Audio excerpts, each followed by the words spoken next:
crazy budget.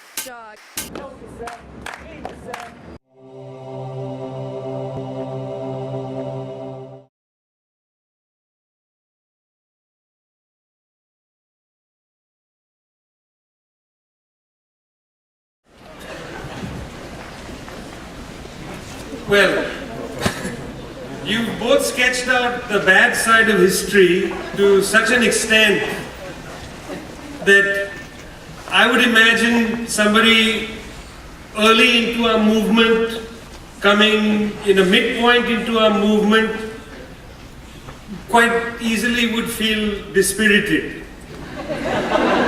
Not only are we to fight to abolish prisons, but we are to fight to abolish the Israeli occupation. Not only are we to abolish the Israeli occupation, but we have to end US imperialism.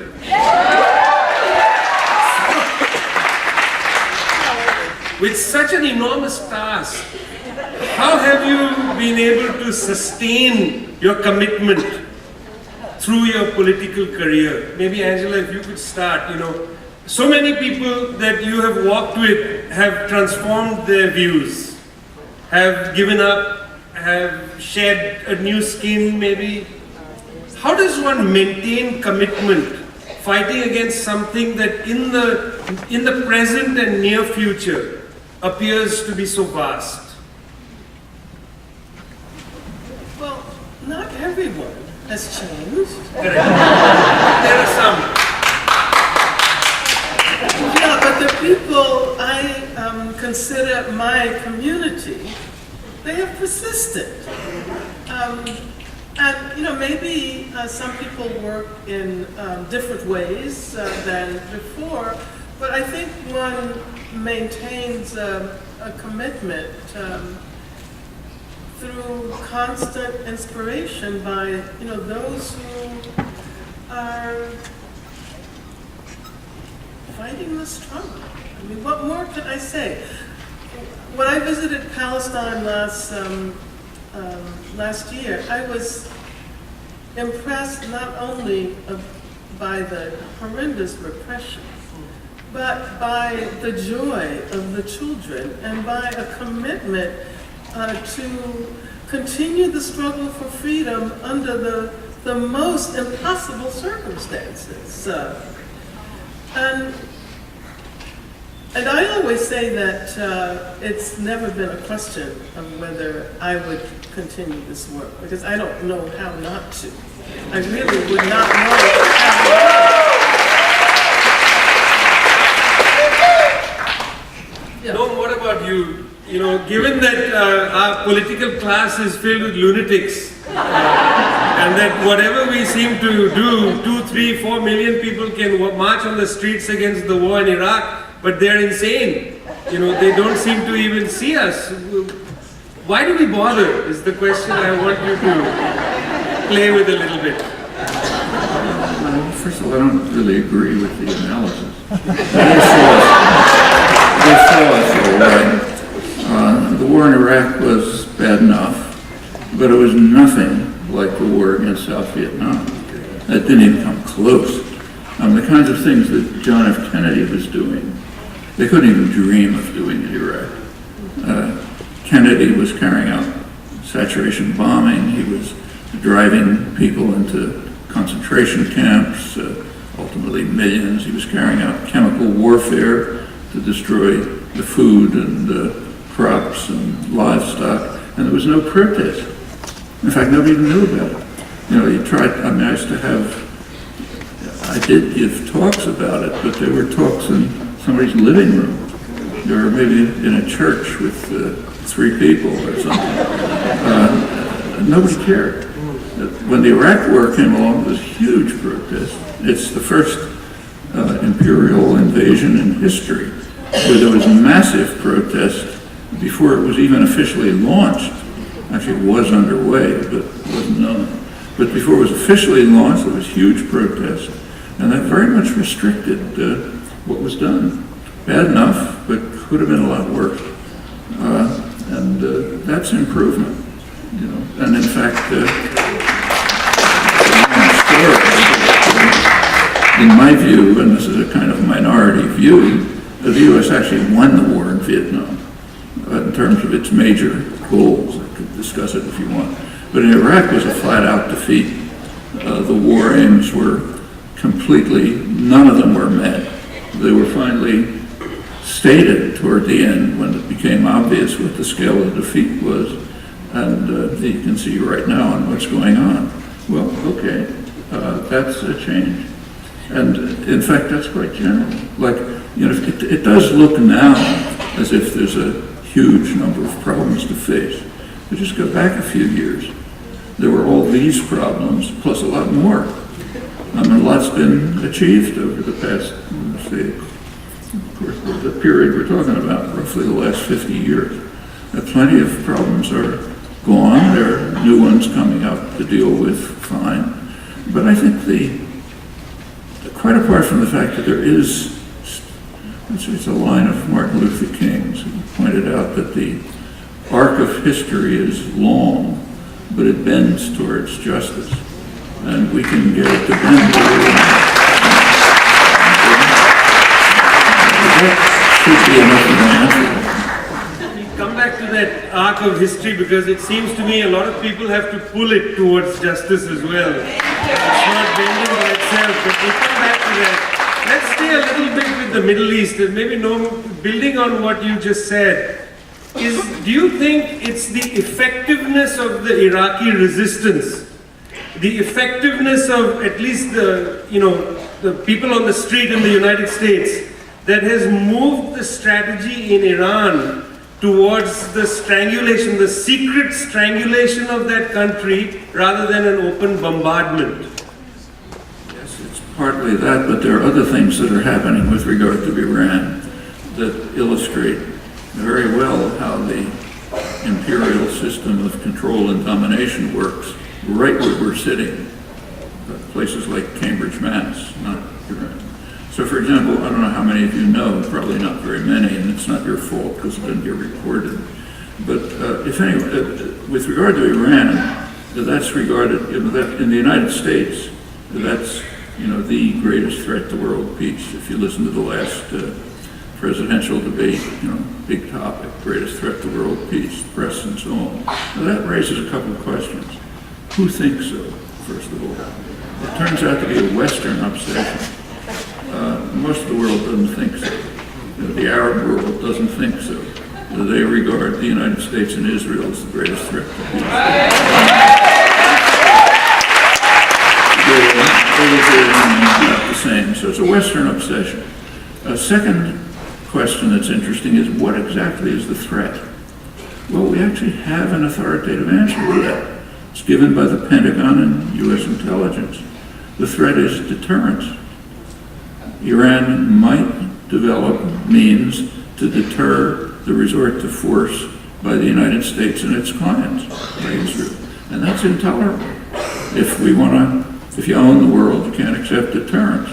But the third and most interesting question is, if you believe there's a threat, what can you do about it? Well, one way is to torture the people of Iran. But another way is to bomb them. There's a simpler way. Move towards establishing a nuclear weapons-free zone in the region. Okay?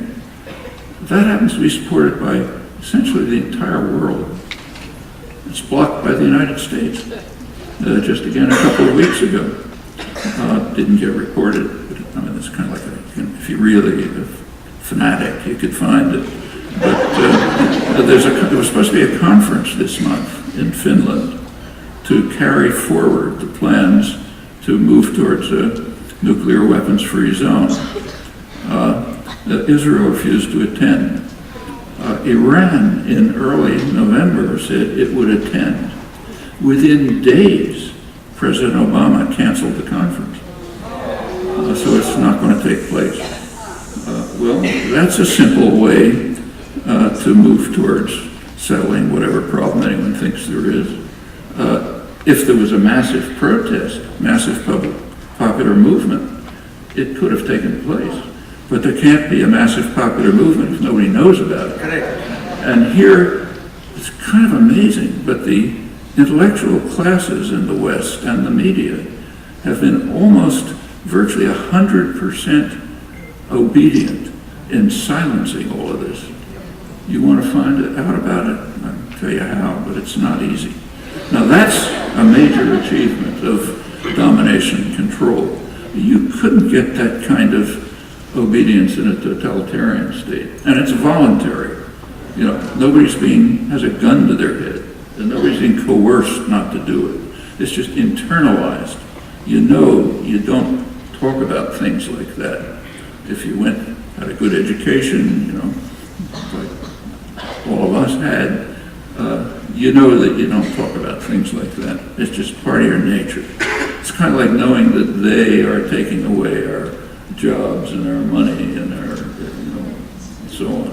But it's nothing you talk about. No, but people know that Kim Kardashian went to Bahrain.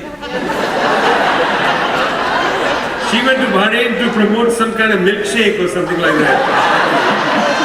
People don't realize there's almost a 2-year protest movement for democracy in Bahrain, but Kim Kardashian was there, so everything is fine.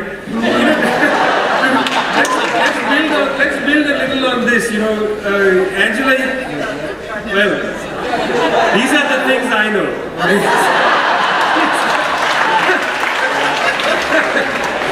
So, I mean, just to... If I can say a word about it. Please. There is some talk about Bahrain where there was an uprising that was crushed, but what's rarely understood is the issue is not Bahrain, it's Eastern Saudi Arabia. Eastern Saudi Arabia, which is right next to Bahrain, is where most of the oil is. It's mostly Shiite, and there's terror in the West over a geographical, historical fact. If you look at the concentration of hydrocarbon reserves, it's right around the northern part of the Persian Gulf. It's eastern Saudi Arabia, southern Iraq, southwestern Iran, mostly Shiite. If there was ever a Shiite alliance, it would control a substantial part of the world's oil. Well, you can't allow an uprising by Bahrain that might go right across the causeway, in fact has gone across the causeway, where there's plenty of violent repression. That's serious. Those are major issues for West Africa. No, that's because of the great democracy in Saudi Arabia. Let's take that question of, voluntary silencing and come a little bit, let's talk about Gaza and Israel. I mean, Angela, you in 1973 were at, what was it, the World Youth Festival with Yasser Arafat. Then you went to the West Bank, was it? Not Gaza, West Bank. A few years ago, 2 years ago, you were in the West Bank. Yeah, that's a big leap. Yeah, but part of it is the fact that the Palestinian cause has been there on our map for a very long time. And, we're only talking about 11 million people. There are more people in my hometown, 14 million, than the Palestinians around the world. So the question in terms of this voluntary silencing, I wonder if you could share with us, try to help us understand why the United States tails Israel or whatever their relationship is. Why does the United States take this position that we cannot humanize the Palestinian, we cannot humanize the open-air prison of Gaza, and at the same time, we have to, as they say, stand with our ally. What is this about? People often ask, I'm at a loss. Why is there this kind of so-called, I don't know what you'd call it, tail wags the dog, dog wags the tail? It seems to me that the point that Noam was making about the voluntary silence around Iran and other places, that this has certainly applied to Israel over the last decades. I don't think most people in this country really understand what is going on in Palestine. And my experience has been that when I've spoken about the similarities, for example, between the Jim Crow era of segregation and the segregation that exists, say, the highways on which only Israeli settlers can drive in occupied Palestine.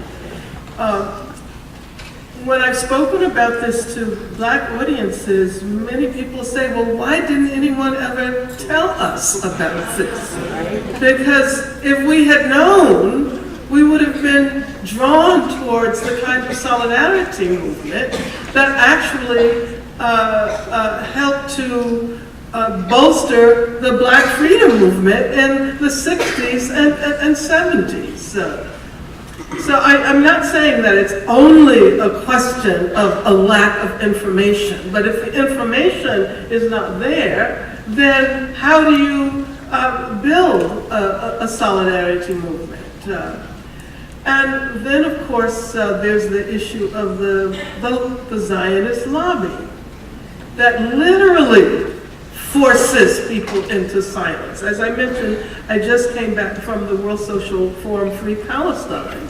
And as I understand it, originally the funding for that conference was supposed to be $4 million.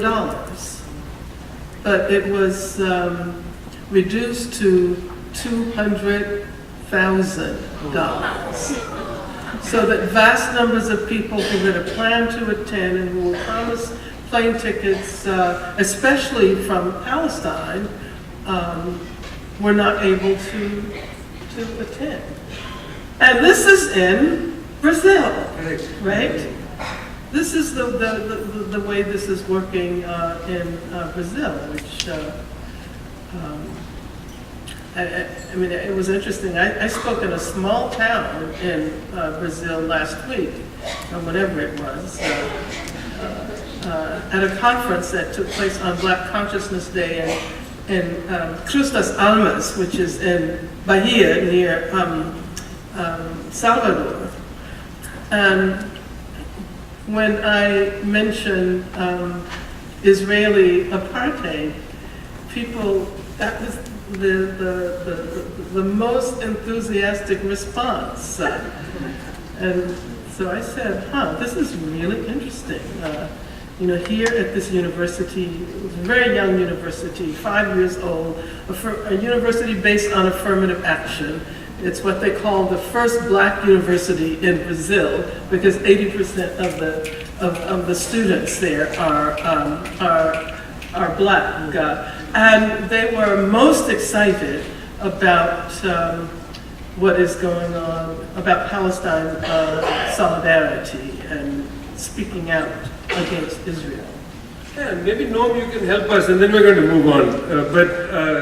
Help us with that. How is it that a part of the world where 11 million people, roughly, have been dislocated from their lands, how has that become such a touchstone that in various locations, there is this organic sense of solidarity? Help us understand that. On the one side, I agree it's a lack of information about the specificity, but this has become a touchstone. What is that about? Are you asking why there's solidarity or why the U.S.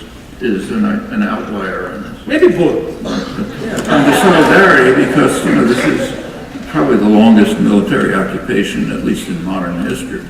And it's pretty brutal. I was just in Gaza a couple of weeks ago, in fact, and it's not pleasant. I mean, it's a harsh, brutal occupation. Everything that Israel is doing, it's doing because we allow it to. The United States, if the United States does not allow it, the United States, Israel goes exactly as far as the U.S. allows, not an inch farther, for perfectly obvious reasons. Right now, for example, as front pages are talking about settlement programs in what's called the E1 corridor. Israel's been, that's a very important, all the settlements are totally illegal. Everyone, even the government, the leading legal authorities in Israel agree with this. Of course it's illegal. It's in violation of the Geneva Convention. It's in violation of explicit Security Council orders on It's as illegal as you can get. But they want to extend the settlement in a way which will complete the bisection of the West Bank. These programs were developed primarily under Clinton, incidentally. The settlement of the Mala Adumim, the settlement to the east. Every American president, up until Obama, has prevented them from settling the E1 corridor. Every single one. They've been wanting to settle it for 25 years. Every time they try, the American president says, sorry, you can't do that. And when the U.S. lays its foot down, those are orders. That's the way the world works. Obama is the first one to have failed to do it. Thank God we have a Democrat in the White House. Well, but why has he failed it? Well, we're not pressing him to. We're not, and when let's get back to your question, why keep going on? The difference between now and a couple of years ago here is enormous. I mean, up until a few years ago, I've been giving talks and writing about this for 50 years. Up until a few years ago, I literally had to have police protection, even at my own university, just to give a talk. And now it's the biggest issue on campus. Huge audiences, engaged. You can't get a hostile question. Well, that's a big change, literally a big change. And it can make a difference. If you remember back to the reasons why the U.S. is kind of off the spectrum on this, I think they're interesting. I think they're pretty complex, not all that complex. One simple question is, how much, just ask yourselves, how much do the Palestinians contribute to U.S. power, and how much does Israel contribute to U.S. power? Okay, it's infinite. If you don't contribute to U.S. power, you just don't have any rights by the most elementary principles of statecraft. In fact, the Palestinians have a negative rights. Not only do they have no wealth, no power, no support among the wealthy, like the oil dictators, Saddam and so on, but they have a negative effect because they stir up just what you saw in Brazil, and even more so in the Arab world, on what's, kind of the racist phrase, Arab Street. We don't talk about the British street, we talk about the Arab street. There's people there. On the Arab street, this is a big issue, and that can threaten the dictatorships that the U.S. supports. So they have negative rights. On the other hand, Israel is a rich, powerful country. It's got a very advanced military system, tightly linked to the United States, very tightly linked to the U.S. Like the drones that are part of that are Obama's global assassination campaign. The technology was pioneered in Israel. If you read WikiLeaks exposures, one of them listed places in the world that are of extreme strategic significance to the United States.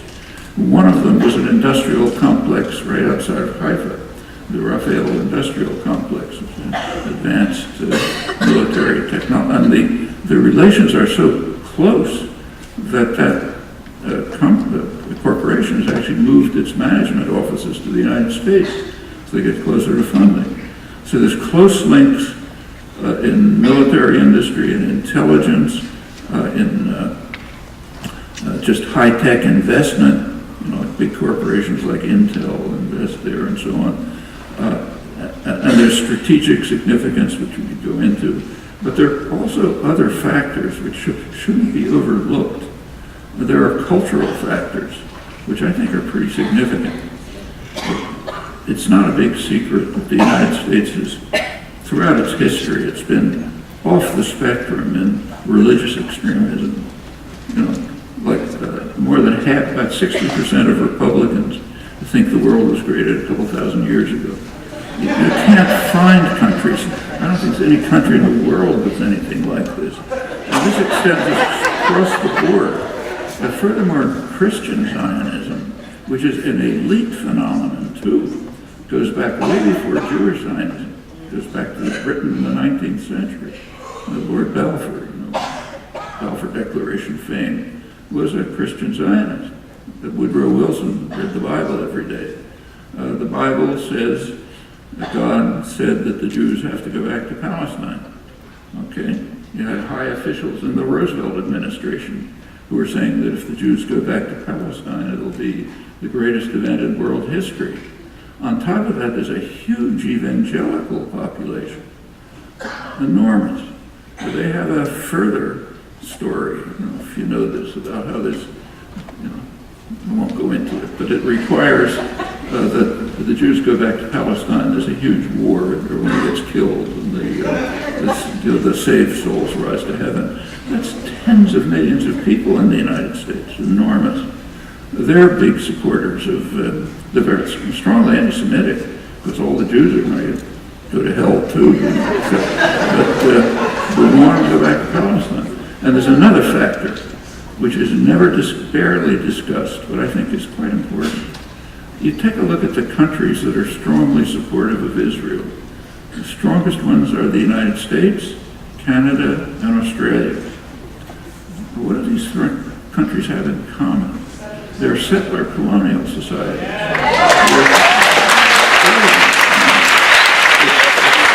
It's not the British and Indian. You don't just rule a society, you exterminate the natives. And that must be a good thing, because we did it, so how could it not be a good thing? Well, okay, it's kind of the kind of thing they're doing. So there's a natural, instinctive support for it. And you can see it in the literature, bits and pieces here and there. Like, even they actually didn't vote with the U.S. at the recent UN vote. Who didn't vote with them? Canada. Canada did. I mean, Australia did. Australia abstained because of a big conflict inside the Labour Party. Gillard, the Prime Minister, wanted to vote, and there was an uproar in the Labour Party, and they kind of got her to abstain. But they've been voting with the U.S. for some time. Yeah, so who was it? It was Canada and the Czech Republic. Palau, And and all the U.S. former protectors. former protectors. the ones I who mean, aren't under they're real countries. But the core issues, which I didn't mention, go into our strategic issues. And that goes back to 1967. The U.S. relation with Israel, its current one, was established in 67. Before that, there wasn't anything like this hysteria about Israel. But what happened in 1967 is that Israel performed a great service to the United States. It smashed secular Arab nationalism and supported extreme Islamic fundamentalism. That's exactly what happened. Saudi Arabia is the center of extremist Islamic fundamentalism. It's the main ally of the United States, and Britain before it. It's where most of the oil is. They're being threatened by secular nationalism based in Nasser's Egypt. Israel solved that problem. That's when everything changed radically. It's been going on. See, I think it would be really important to bring some of these issues into the prison abolitionist movement.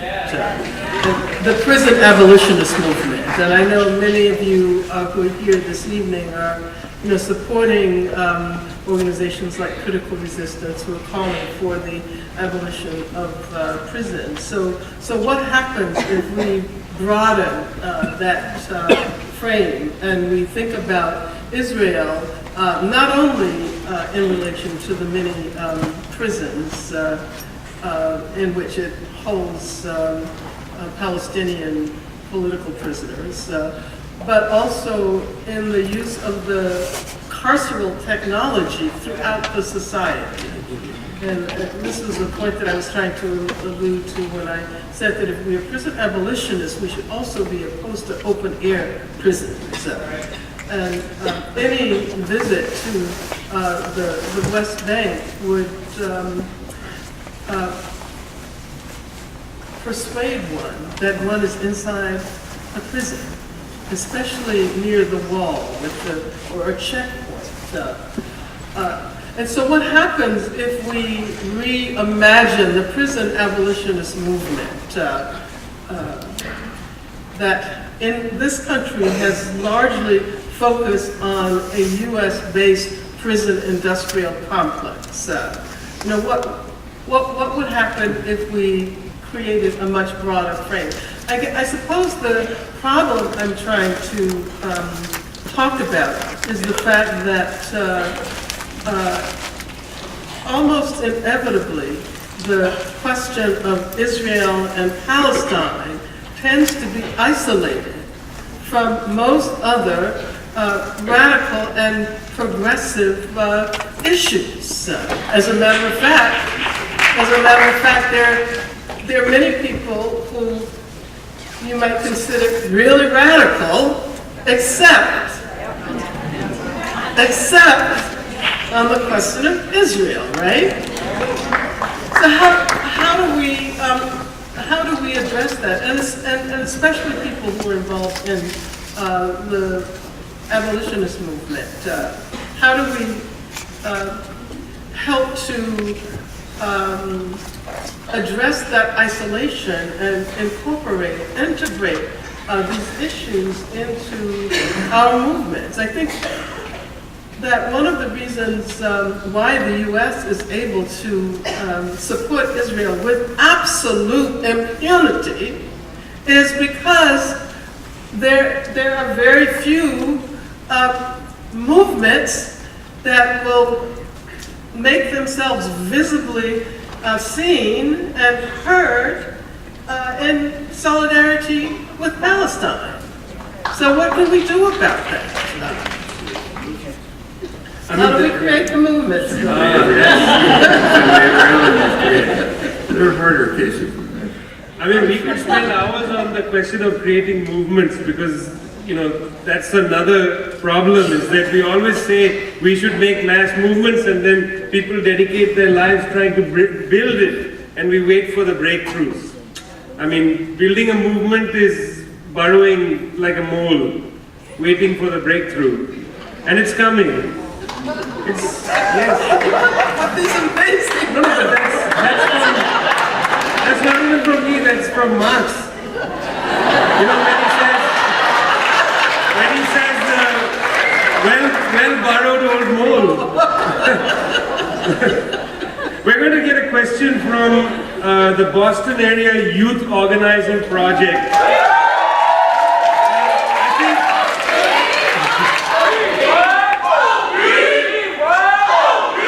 But where are they? I hope they're not going to start their question, although it will be like the Occupy General Assembly. I think we're going to pivot a little to basic questions of human decency. So as soon as they get, which is actually a very difficult thing for people to wrap their heads around, the question of human decency, how that we can live, in a carceral state and yet believe that we live in the American dream. Somehow we've lost the plot of human decency. So, let's jump to the Beantown question. We're going to jump to the Beantown question real quick. Oh, sorry. Hello, my fault. My name is Carlos Rios. I'm a part of Boston Area Youth Organization Project. And my question is, how do you see... Oh, wait a minute, where are you first? Can you wave? Hello. Okay. You can walk and talk.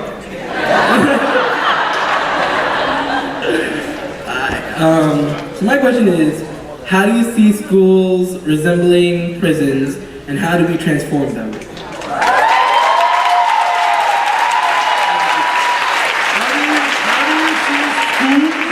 Resembling prisons, and how do you transform them? So Angela, why don't you tell us, how do you see schools resembling prisons and how do you transform them?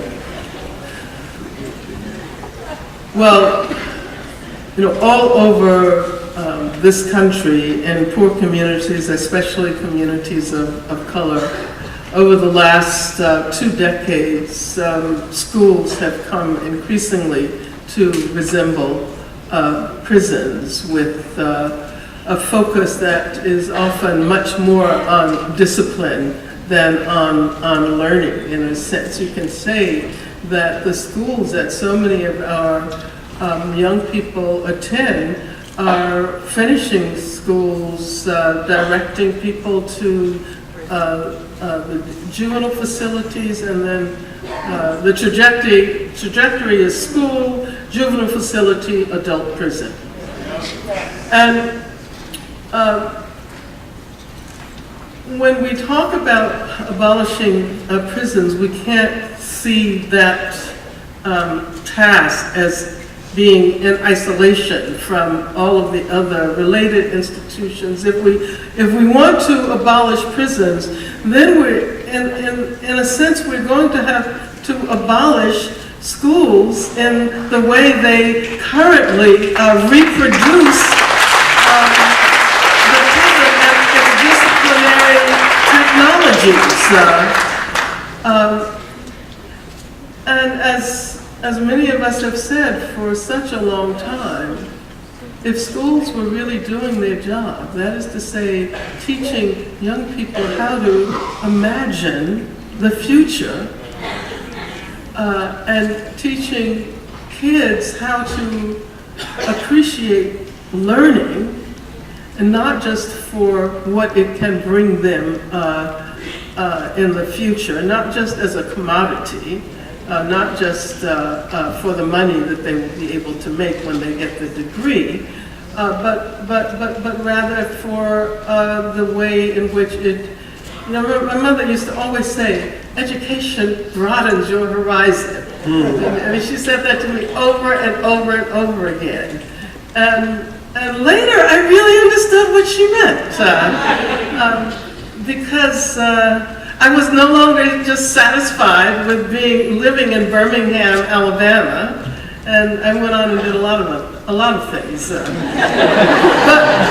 the point is, went a lot of places. But the point is, for kids who do not have the ability to imagine themselves as adults, and who often think that they will die before their 21st birthday. The schools are actually encouraging this. They are producing this, I wouldn't exactly call it nihilism, but I would call it this sense, this collective depression. And if we're going to abolish prisons, we definitely have to radically transform our schools.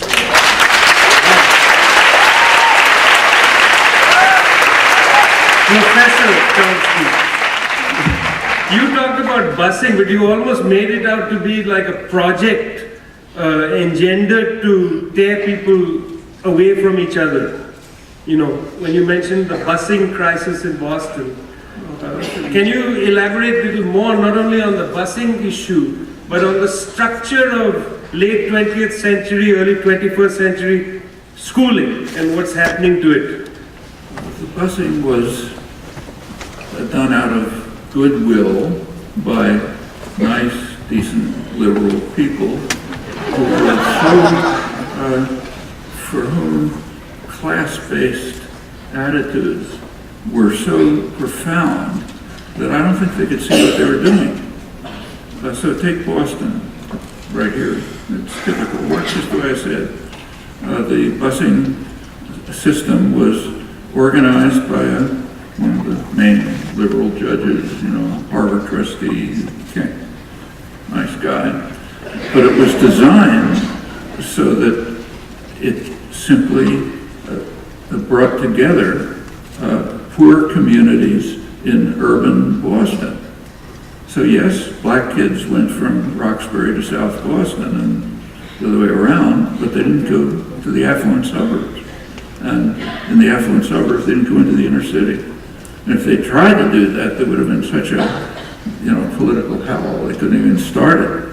The end result was to antagonize the people who were involved in the busing.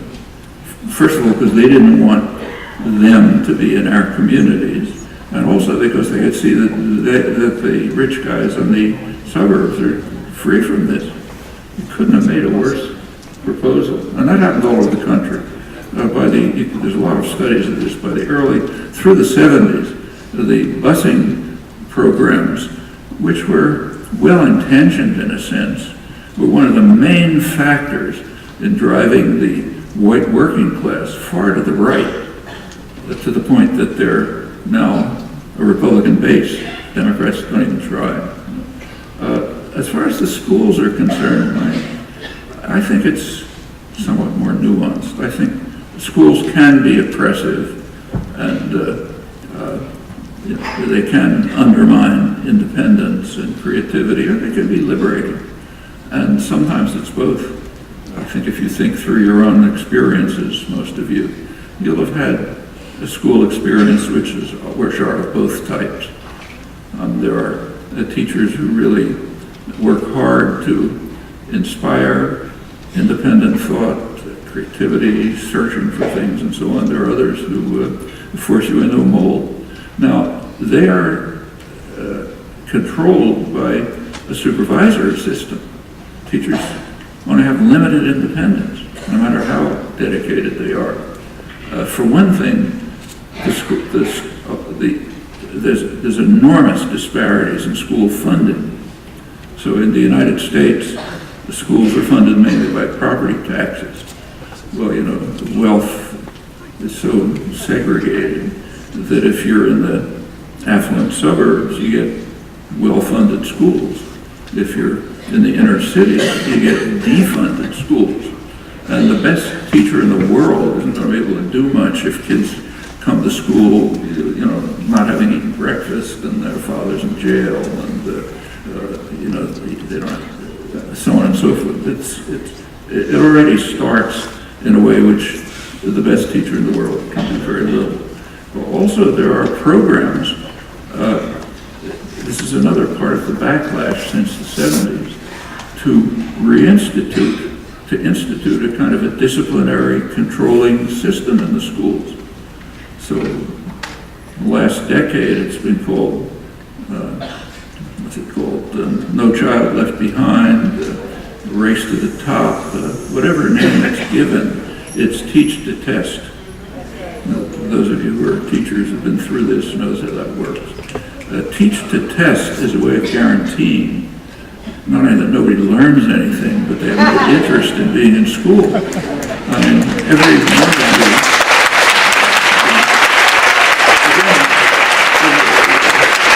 this is something we all know from our own experiences. Just looking around, I suspect most of you have gone to pretty good schools. Anyone who's made it to a good school has an experience in which you had to take an exam in something you didn't care at all about, and you didn't care what happened, but we're obedient types. That's how we got to good schools. So we studied for the exam. You did well. A week later, you forgot what the subject was. That's the way it works. Teaching, and it also dulls creativity and interest. There's the kind of thing that Angela was talking about, but it's even true, say, in the sciences. Actually, there's interesting work on this. There's a lot of criticism from leading scientific organizations like American Association for the Advancement of Science about how science teaching has been redesigned so as to impose memorization of things that people don't understand and to undermine the search for discovery. So you memorize the periodic table or the enzymes that do something, and you don't know what it's about, you don't care, and you don't understand the point of doing it. There are other programs, and this goes all the way from kindergarten to graduate school, which are quite the opposite. So, for example, one of the programs that was recently discussed in the main science journal was a kindergarten program where the children were given a dish, and the dish had items in it, pebbles, shells, seeds, a bunch of other things. And they had a task, figure out which ones are the seeds. First thing they did is had what they called a scientific conference. The kids sat around and tried to figure out ways in which you could determine what the seeds are. And they had some suggestions, they tried them, had other ones. The teacher's kind of guiding it, but letting the kids explore. Finally, they figured out which ones the seeds were, did experiments and showed it. At that point, each child was given a microscope, a magnifying glass, and the teacher broke the seeds open, and they looked inside to see what made it grow. Well, that's exciting. That's the way you learn why it's interesting to understand something about the world. Let me ask you something, Noam, in relation to your critique of busing. How would you have proposed desegregating the schools? With the affluent suburbs. With the affluent suburbs. That was a good idea. It was just implemented in a way which made it as bad as possible. So you're saying that... Like bring the kids from South Boston out to Lexington. Oftentimes we don't realize the extent to which we reproduce the work of this retributive justice system in our relations with one another. So there's that level. Then, of course, there are very interesting experiments that are happening in schools, for example, around transformative justice, restorative justice. How do you teach children how to resolve their conflicts by talking to one another, rather than fighting? My sister works with an organization which is called Restorative Justice for Oakland Youth, and they discovered that, wow, I guess Oakland must be in the house. And they've had the experience that particularly when they're dealing with elementary schools, that the children very quickly get it.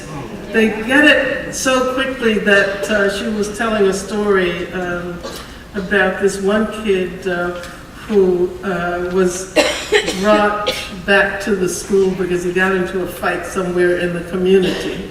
And the kid says, "We can't fight in our school, and we can't even fight in our community anymore."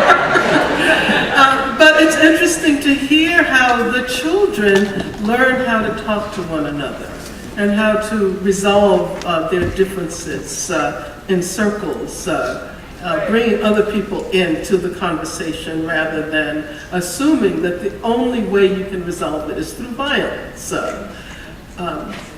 And I think that we have to, build on, all of the important work that's been done by, truth and reconciliation processes, and to reflect on the way in which we perpetuate those impulses in our relations to one another. The last question is from the Roxbury Environmental Empowerment Project.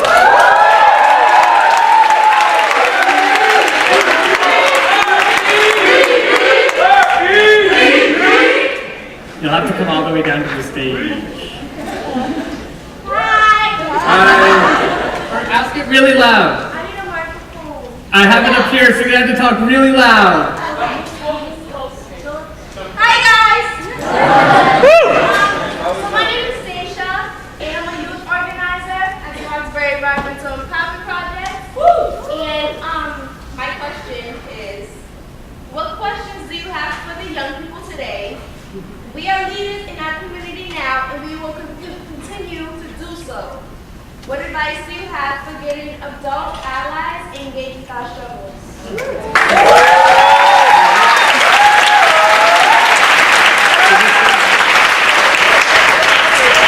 Now you want to start? What advice do you have? How do we get the adults involved with the youth leaders? take a look at what young people have done over the years.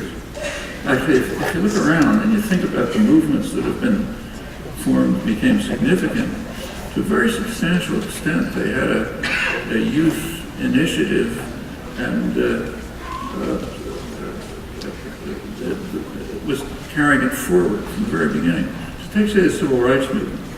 I mean, it has a long history, it goes back centuries, but in the modern period, it took off in 1916 when a couple of students, 4 black students in a black university, went to a lunch counter and sat down and wanted to be served. And of course, arrested and brutalized and so on. Could have ended there. But instead, some more students came the next day. Pretty soon, you had the SNCC, the Student Nonviolent Coordinating Committee, student group formed. They were at the cutting edge of the Civil Rights Movement. You got freedom riders, people coming down from the north, students mostly. There's a scattering of older people and activists, but most of the initiative was from the youth. And it got ended up being a mass movement. Well, you know, that just case after case like that. So I think the advice is do the things that you're able to do. And there's plenty of them. I mean, was this an environmental group? I mean, you know, you're facing the worst problem that the human species has faced in its history. I mean, literally.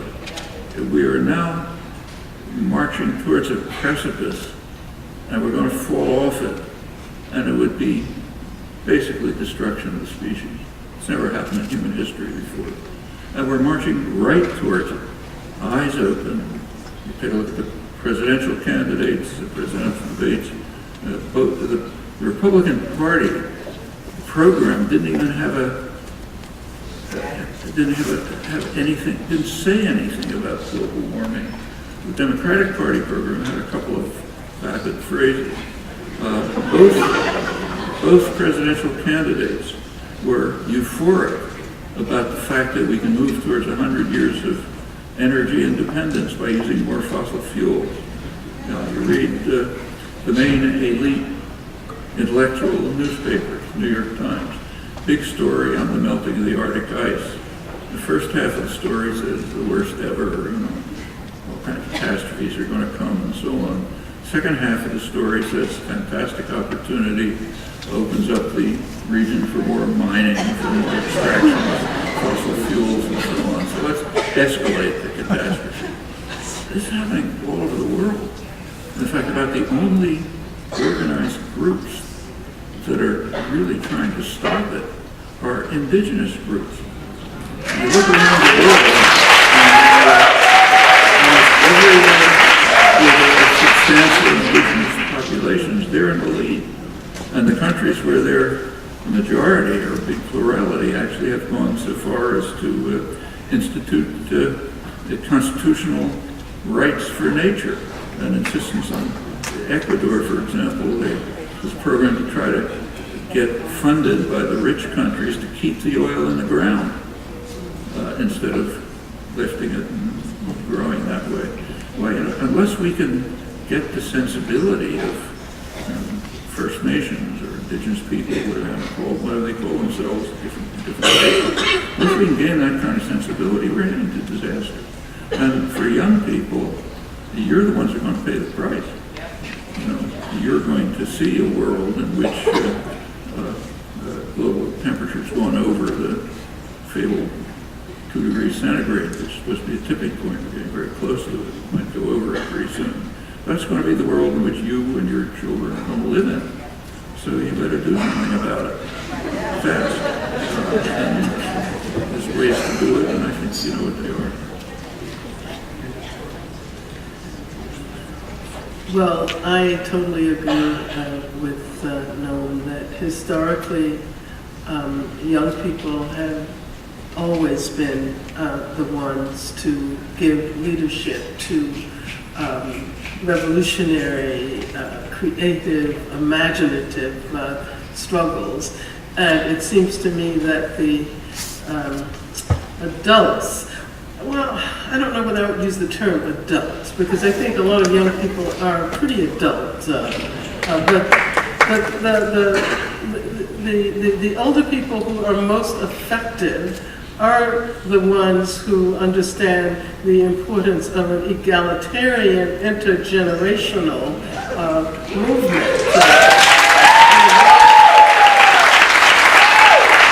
One in which the youth aren't marginalized as the youth. You know what I'm talking about. It's always the youth. Rather seen as the spark without which movements cannot occur.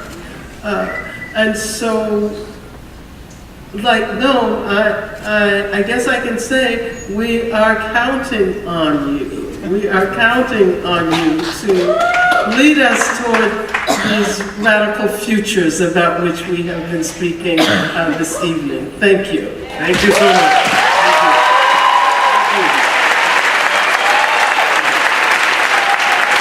Thank you.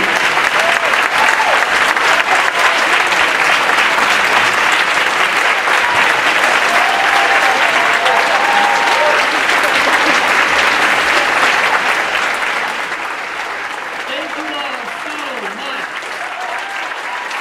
Thank you for being such wise people to share with us.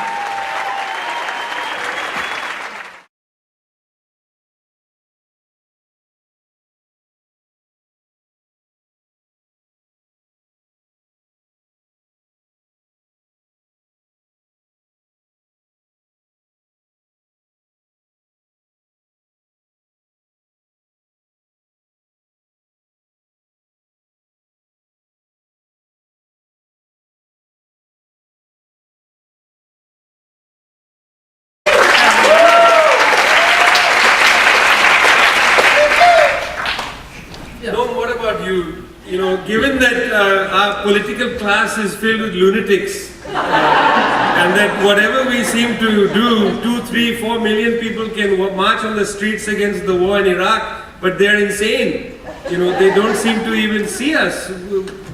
Why do we bother, is the question I want you to play with a little bit. First of all, I don't really agree with the analysis. They saw us all right. The war in Iraq was bad enough, but it was nothing like the war against South Vietnam. It didn't even come close. The kinds of things that John F. Kennedy was doing, they couldn't even dream of doing in Iraq. Kennedy was carrying out saturation bombing. He was driving people into concentration camps, ultimately millions. He was carrying out chemical warfare to destroy the food and crops and livestock, and there was no protest. In fact, nobody even knew about it. You know, I did give talks about it, but there were talks in somebody's living room, or maybe in a church with 3 people or something. Nobody cared. When the Iraq War came along, there was huge protest. It's the first imperial invasion in history where there was massive protest before it was even officially launched. Actually, it was underway, but it wasn't known. But before it was officially launched, there was huge protest, and that very much restricted what was done. Bad enough, but could have been a lot worse. And that's improvement, you know. And in fact, in my view, and this is a kind of minority view, the U.S. actually won the war in Vietnam in terms of its major goals. I could discuss it if you want. But in Iraq, it was a flat-out defeat. The war aims were completely, none of them were met. They were finally stated toward the end when it became obvious what the scale of the defeat was. And you can see right now on what's going on. Well, okay, that's a change. And in fact, that's quite general. Like, you know, it does look now as if there's a huge number of problems to face. But just go back a few years. There were all these problems, plus a lot more. A lot's been achieved over the past, say, of course, the period we're talking about, roughly the last 50 years. Plenty of problems are gone. There are new ones one's coming up to deal with, fine. But I think quite apart from the fact that there is, it's a line of Martin Luther King's, who pointed out that the arc of history is long, but it bends towards justice. And we can get it to bend. That should be enough of an answer. Come back to that arc of history, because it seems to me a lot of people have to pull it towards justice as well. It's not bending by itself, but we come back to that. Let's stay a little bit with the Middle East, and maybe building on what you just said, do you think it's the effectiveness of the Iraqi resistance, the effectiveness of at least the people on the street in the United States, that has moved the strategy in Iran towards the strangulation, the secret strangulation of that country, rather than an open bombardment? Yes, it's partly that, but there are other things that are happening with regard to Iran that illustrate very well how the imperial system of control and domination works right where we're sitting, places like Cambridge, Mass, not Iran. So, for example, I don't know how many of you know, probably not very many, and it's not your fault because it didn't get recorded. But if anyone, with regard fighting against something that in the present and near future appears to be so vast. Well, not everyone has changed. Correct. There are some. Yeah, but the people I consider my community, they have persisted. And maybe some people work in different ways than before, but I think one maintains a commitment through constant inspiration by those who are fighting the struggle. I mean, what more can I say? When I visited Palestine last year, I was impressed not only by the horrendous repression, but by the joy of the children and by a commitment to continue the struggle for freedom under the most impossible circumstances. And I always say that it's never been a question of whether I would continue this work, because I don't know how not to. I really would not know.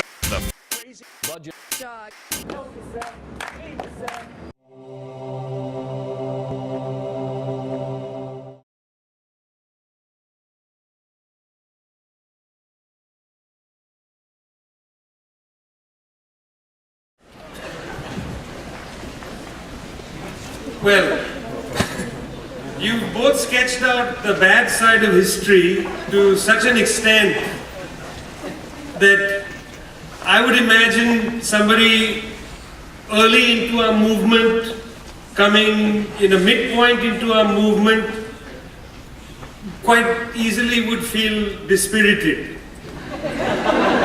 Not only are we to fight to abolish prisons, but we are to fight to abolish the Israeli occupation.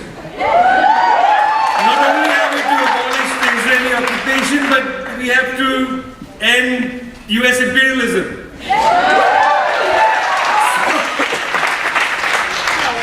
With such an enormous task, how have you been able to sustain your commitment through your political career? Maybe Angela, if you could start, so many people that you have walked with have transformed their views, have given up, have shed a new skin maybe. How does one maintain commitment